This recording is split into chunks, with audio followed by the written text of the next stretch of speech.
...2024, okay year for new gun releases, but the really awesome, really new guns introduced this year haven't quite made it to the civilian market yet, or at least the US civilian market. I guess the question is, when is a gun released? When it's fielded, when it's available to civilians, when it's available to US citizens. I don't know, but we have all of them on this list. Another bummer, this list primarily improved versions of already existing guns. I don't really see anything in the long gun space from 2024 that was like truly, wow, new this year that just blew me away. That said, there's nothing wrong with that. After all, it's the nature of evolution. Find something that works, continue to refine it. I'm trying to say I'm not super wild about this top 5 long guns list of 2024, but I'm going to give it a shot anyways. Let's start this list out with a bang with number 5. I know I'm going to catch some flack for this one because many of you are going to say, James, you are a dumbass. Why are you including a short stroke piston operated AR-15 that cost almost $4,000 and doesn't even have a chrome lined barrel on this list? Well, I think the answer is it's my list, so shut the fuck up. Just kidding. The answer, HK-MR556A4. No, I was not paid to include this gun on my list or any of the other guns on any of my lists ever for that matter. If you watch my full review of this gun, you'll know I love it because it's the closest thing that we've ever seen to a real deal HK-416.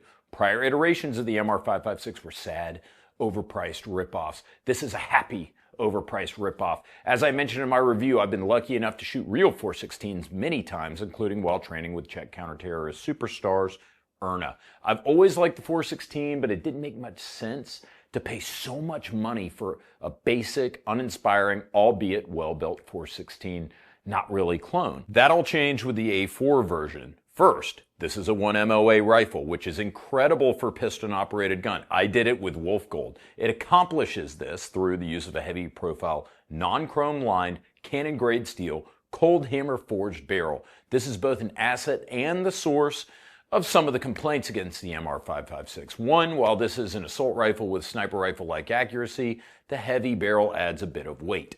2, lack of chrome lining. Chrome lining improves corrosion resistance and barrel life. However, HK has said that the A4 barrel lasts just as long, if not longer, than mil-spec chrome-lined barrels, and the gun comes with a free barrel replacement for life warranty.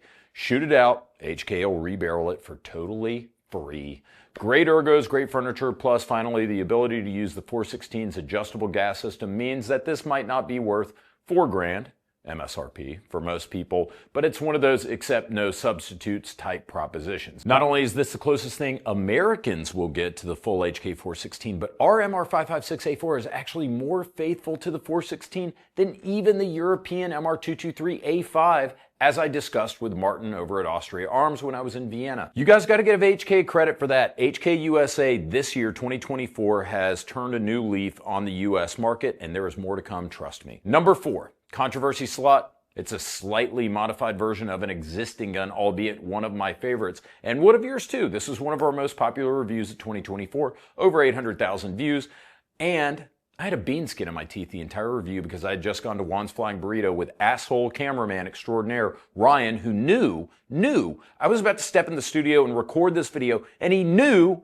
that I had food in my teeth, but he let me do it anyway. So I don't know if my review of the Beretta 1301 Tactical Mod 2 is the most embarrassing thing that I've done the past 10 years of TFBTV, but if that's the worst I can come up with, I guess I'm doing all right. It isn't like this was some revolutionary change, but it did add some significant upgrades that 1301 fanboys like myself have been after. 1, the Pro Lifter. The lifter remains open while the gun is empty and in need of reloading. It makes reloads easier, faster. It eliminates the Chinese finger trap loading gate that some of us get when our thumbs get trapped in the gate during our reloads.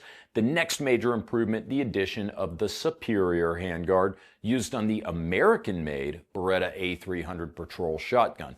Super aggressive checkering, great ergos giving you excellent control, plus you've got the critical inclusion of 3 M-LOK slots for attaching accessories like a light or a sling. Finally, Beretta upgraded the trigger for good measure. Is this a modified 1301, a slightly modified 1301 even? Yeah, but like I said, pickings were a bit slim this year for long guns, and hell, you guys watch this review over and over and over, so I can't deny the numbers or the clicks. Number 3 goes to the A A3. The Steyr AUG A3 M2 Steyr has been on a tear in 2024, dropping AUG mods like the heavy barrel, the 9mm conversion, and the A3 M2. There's more to come from the US chapter of the Austrian military powerhouse. Plus, it's still kind of the holidays, and it's a crime to not include Carl's weapon of choice in this video. Now, Carl was using the old school A1, but the A3 M2 is the most advanced version of the Austrian bullpup to date. What's new with the M2?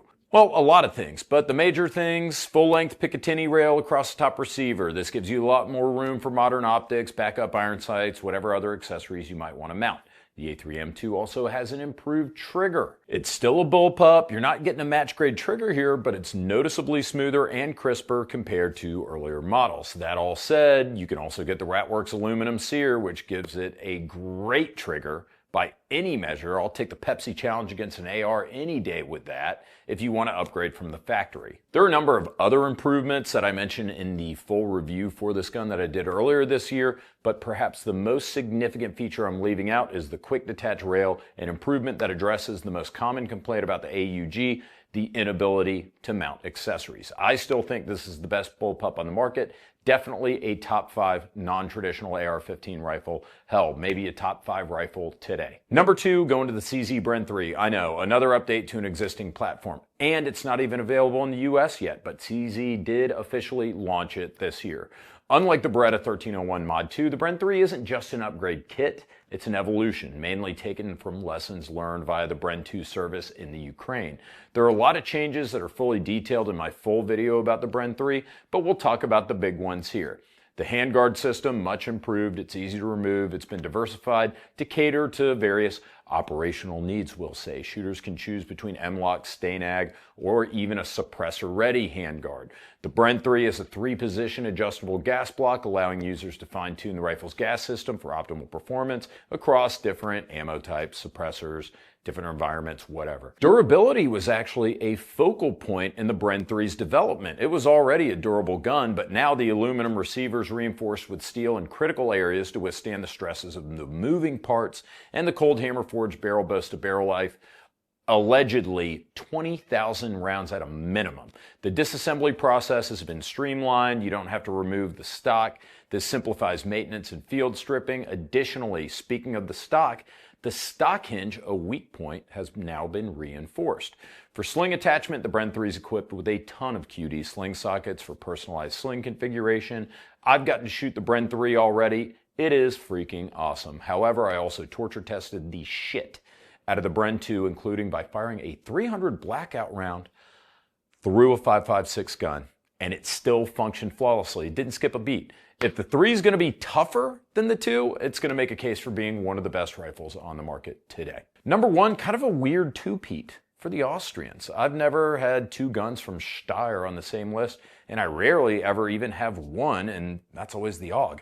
However, like I said, Steyr's turning up the heat in both sides of the pond. A couple of years ago, Steyr showed off a concept DMR at EWA they said was going to weigh under 4 kilograms while shooting .308, possibly 6.5 Creedmoor, 6.8x51, while having some AR-10 parts compatibility, being a short-stroke piston-operated gun, but with a folding stock, all of that, and they claim it was going to be able to shoot sub-MOA groups. They accomplished this with the new Steyr DMR. The DMR has been issued to EKO Cobra in Austria. They were the first end users. Yeah, it sucks for a military unit to get it before we do.